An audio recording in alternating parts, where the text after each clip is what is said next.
Olá pessoal, bem-vindos à aula número 6 sobre complexos metálicos. E na aula de hoje então nós vamos falar sobre isomerias, tá? E basicamente na aula de hoje nós vamos considerar apenas os isômeros estruturais. Vamos deixar os outros isômeros para a próxima aula.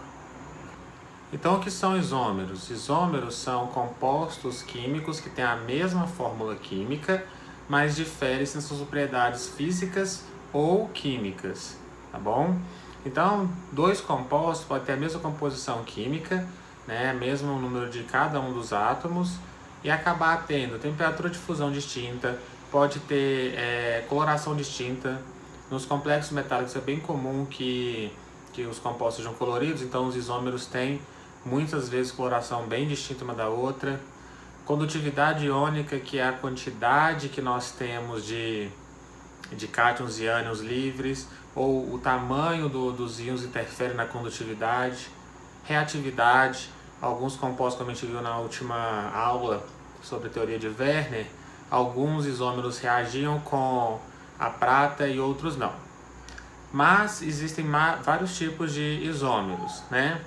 Então nós temos um fluxograma para poder ajudar a identificar esses isômeros. Então eles são compostos feitos da mesma fórmula química, né? E aí nós temos que fazer uma pergunta: possuem conectividade diferente dos átomos? Se a resposta for sim, os átomos estão conectados a átomos diferentes, né? Então antes vamos falar que são isômeros estruturais, tá? E se não, a gente vai falar que são isômeros geométricos. No caso aqui dos compostos de coordenação, vamos falar da ligação metal-ligante. A ligação metal e os ligantes, ela é diferente? O tipo de átomo que está ligado ao metal é diferente? Se essa conectividade do metal com os ligantes for diferente, isômeros estruturais. Se não, só se muda a posição dos ligantes em torno do átomo central, mas ainda se eles se diferem, aí são isômeros geométricos. Entre os isômeros estruturais nós temos isômeros de ligação, de ionização, de solvatação e de coordenação. Então, esses são os 4 tipos de isomeria que nós vamos ver hoje. A primeira isomeria que nós vamos falar é a isomeria de ligação. A isomeria de ligação acontece quando o ligante ele é o mesmo, né, mas ele se liga com átomos diferentes no metal. Isso acontece quando o ligante é um ligante ambidentado, que tem capacidade de se ligar por diferentes átomos. Nós já vimos um, que é o tiocianato, vimos também o dimetilsulfóxido, o nitrito, que é o caso aqui apresentado, né? Ele pode se ligar pelo nitrogênio ou pelo oxigênio, e tem vários outros. Neste caso aqui eu trouxe 2 isômeros. Percebam que a composição química dos dois é igual. É um átomo de cobalto, circundado por um grupo nitro e 5 moléculas de amônia, e a geometria é igual. Os dois têm geometria octaédrica. Só que quando o grupo nitro se liga pelo nitrogênio, ele gera um isômero que tem coloração amarela. Essa reação que eu quero exemplificar aqui para vocês agora, ela não acontece no estado sólido, ela acontece em solução, quando tem uma cinética maior aí das moléculas.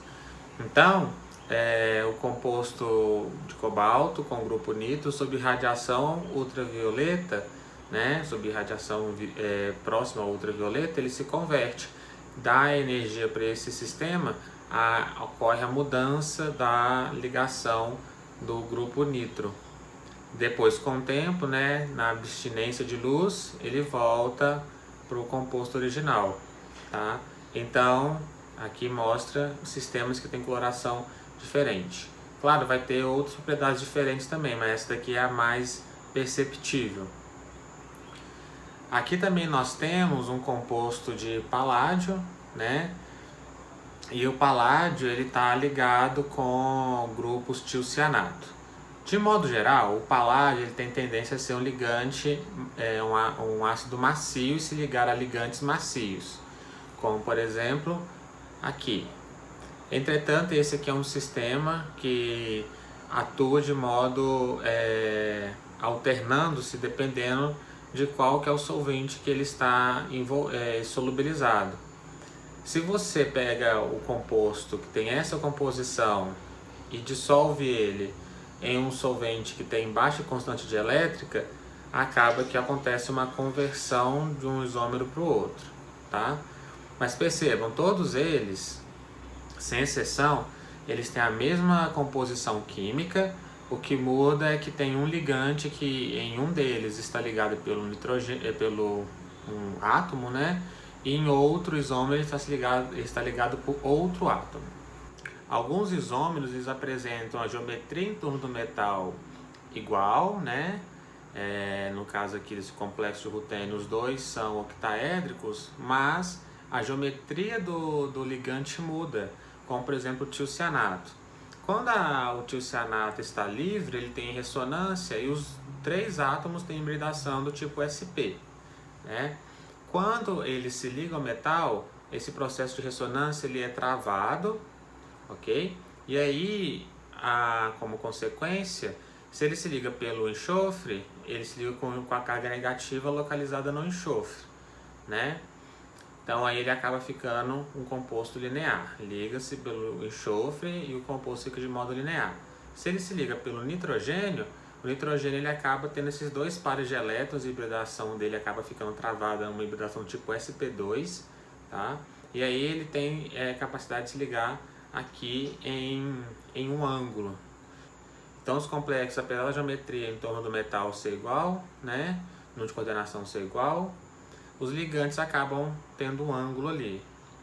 E esses ligantes, no caso do tiocianato principalmente, se ele funciona como ponte, no caso ligado pelo enxofre, que está linear, o composto em ponte, também vai ser ligado ali na mesma linha, né, formada pela ligação dos átomos do tiocianato.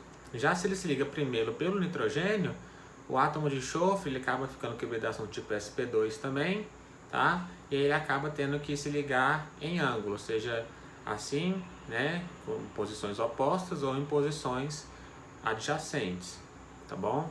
Então, o seu ligante abidentado e ter isomeria, né, pode favorecer o crescimento do composto ou gerar inclusive impedimento estérico ou não, dependendo de qual átomo está ligado nele.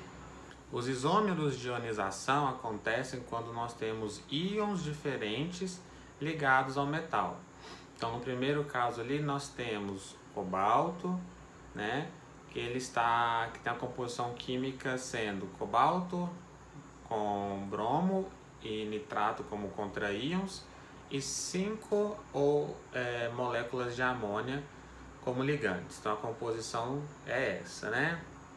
E aí eles podem se rearranjar de modos diferentes. A amônia, por ser um ligante neutro, nessa composição aqui, ela acaba estando ligada ao metal, e aí quem ocupa a última posição vai ser um ânion, que pode ser bromo ou nitrato, que foi um dos exemplos que a gente resolveu na última aula, nos exercícios resolvidos. Então este aqui seria um composto que apresentaria não positivo no teste com a prata, né, nitrato de prata, e esse aqui já seria um complexo que apresentaria sim a atividade, né, quando nós colocássemos nitrato de prata, porque o bromo está livre aqui e aqui ele está coordenado. A mesma coisa vai acontecer nesse complexo de níquel, né, só que aqui eu troquei os compostos, né, os ligantes aqui são moléculas de água. Então toda vez que nós tivermos um sal, né, que tenha, inclusive cátions também, alguns cátions podem acabar se coordenando como um grupo nitrosil, NO+, né? Ele pode funcionar como cátion ou pode funcionar como ligante. A mesma coisa vai acontecer aqui. Nós temos alguns ânions que funcionam como ligantes, alguns ânions que funcionam como contraíons. Então nós temos que analisar se tem capacidade de formar situações diferentes quando a gente troca esses íons de lugar, tá bom? A isomeria de solvatação, ela é similar à de ionização, só que aqui ela acontece quando nós temos o ligante, que é um solvente, né? Ele é líquido a temperatura ambiente, e aí ele pode estar na esfera de coordenação ou eles podem estar na estrutura cristalina do material. O que é isso? Quando o composto vai do estado aquoso ou, né, em solução para o estado sólido, ele vai se empacotar no sólido que ele está pretendendo formar, mas às vezes ficam orifícios ali que não conseguem ser preenchidos e o estado sólido tem que ser bem denso. Então, para completar espaços vazios, é muito comum que tenha moléculas de solvente do processo de solubilização, né, de cristalização, que vá para o estado sólido junto, para preencher espaços vazios. Ou então eles podem funcionar como ligantes, como é o caso da água, tá bom? Nesses 3 exemplos aqui, os 2 primeiros são isômeros de ionização, porque o que difere de um para o outro, qual é o tipo de íon que está ligado ao metal. E no último exemplo é um isômero de solvatação, porque ora inicial era o solvente que estava ligado e ora ele está como um solvente de cristalização. Essa molécula de água que ela saiu da esfera de coordenação e o isômero obtido ele tem outras propriedades e uma delas é de que tem essas moléculas de água de cristalização, enquanto esse não tinha. Essa isomeria, quando acontece com moléculas de água, como é este caso, é chamada de isomeria de solvatação. Aqui temos outro exemplo de isomeria de solvatação, que seria os sais de cromo. Então, cloreto de cromo, a gente compra ele na forma de cloreto de cromo hexaidratado, pontinho 6H2O. Isso significa que a composição química do que está sendo vendido para a gente é essa. É um cromo, para cada cromo tem 3 átomos de cloro e 6 moléculas de água. Só que aí nós podemos ter essas 6 moléculas de água de diferentes formas. A primeira delas é se estiver todo mundo coordenado ao cromo, né? Então é o cromo hexaidratado, tá? Dessa forma aqui é o hexaquacromo.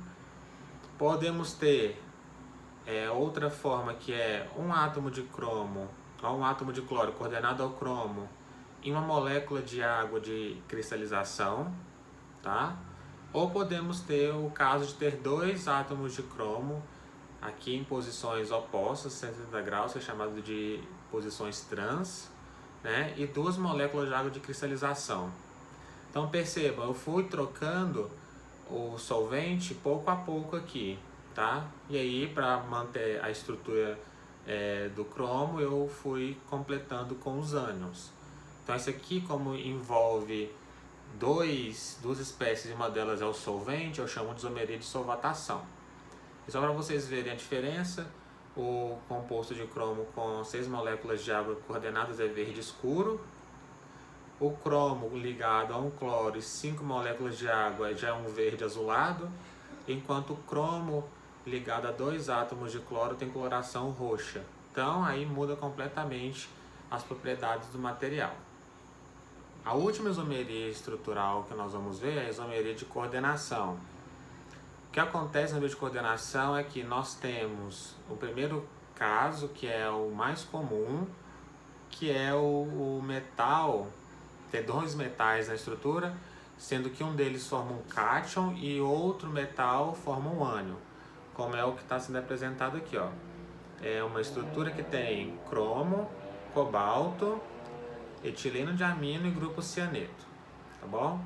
Então no primeiro caso nós temos aqui o cromo, está ligado a 6 etilenos de amino, então ele forma um complexo que tem carga 3+, e tem os 3 etilenos de amino coordenados ao cromo.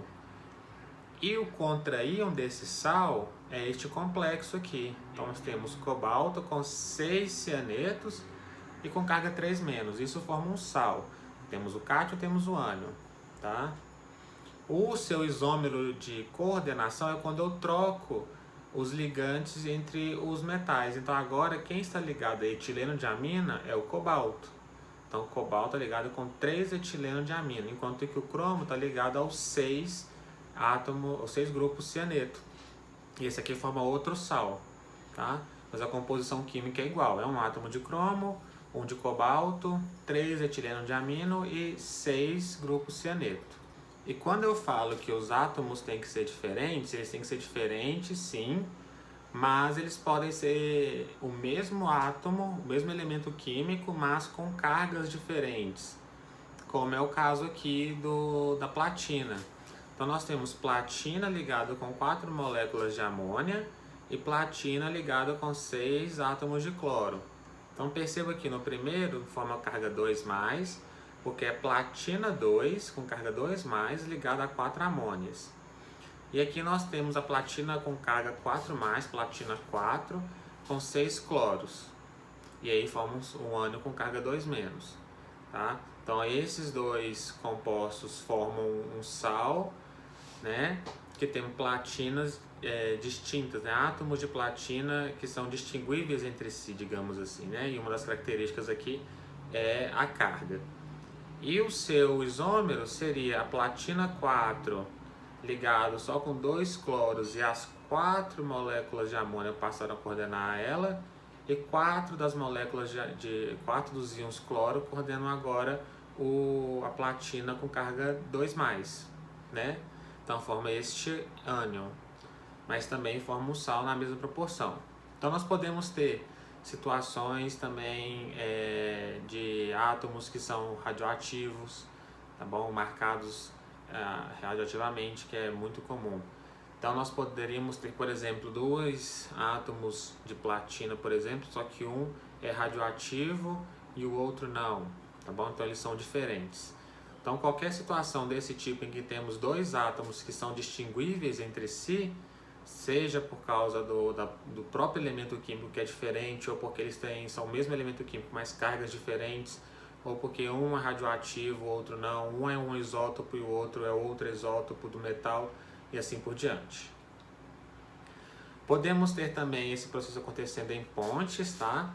Então aqui nós temos uma situação hipotética, né, do cobalto e do cromo, que 2 dos seus ligantes foram substituídos por grupos hidróxido em ponte. Então nós temos aqui o cobalto com 4 cianetos e o cromo com 2 etilenos de amina.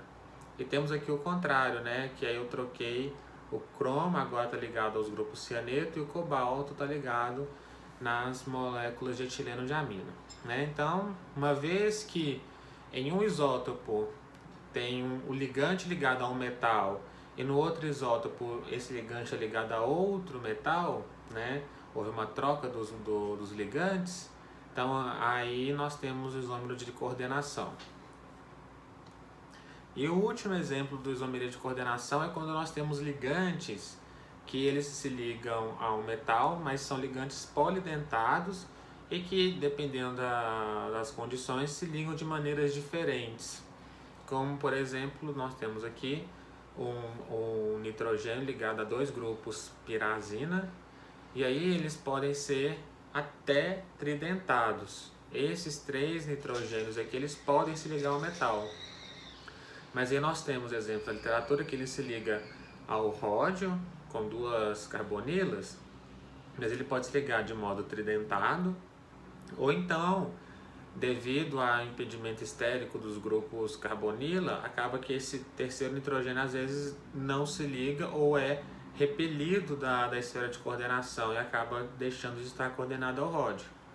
Então aí nós temos um outro tipo de isomeria de coordenação. Não se confunda com isomeria de ligação, que a isomeria de ligação é quando o mesmo ligante ele se liga com átomos diferentes ao metal. Nesse caso aqui os átomos eram iguais, só que mudou a forma como o ligante age em frente ao metal. Tá bom? Então aqui ele é tridentado e aqui ele é bidentado. Ok? Então é isso, pessoal. Nessa aula nós falamos sobre as isomerias estruturais. E na aula que vem, então, a gente vai falar sobre a isomeria óptica. Então, até lá!